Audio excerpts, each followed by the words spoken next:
Chapter 1 of Leading Schools in Disruptive Times begins by discussing the history of education, how we came about to being in the wave stage of change we are in today.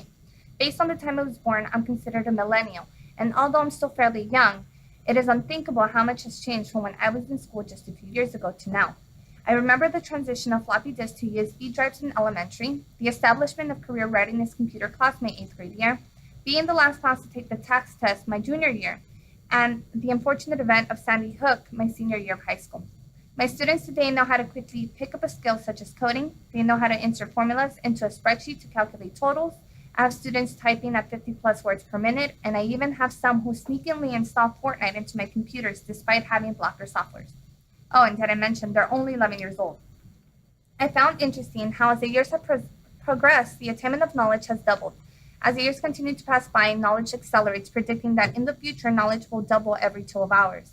This statement is a bit scary to comprehend as teachers, especially when you begin to ask yourself, what does it mean to be fully prepared to meet the needs of this generation that is constantly surrounded by ever-changing technology?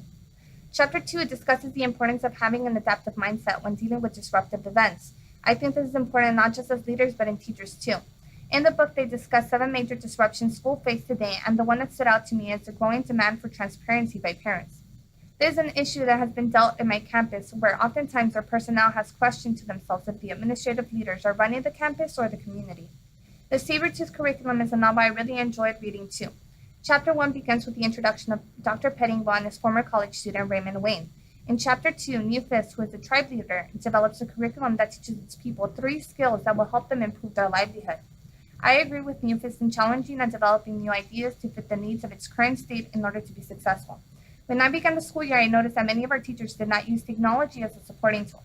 I began to question myself, and I thought, well, maybe there aren't enough resources to implement it. But I also concluded that the majority of our students lack basic digital and technical skills to effectively use technology in the classroom, which is why I made it my mission to fix that issue this year with my students.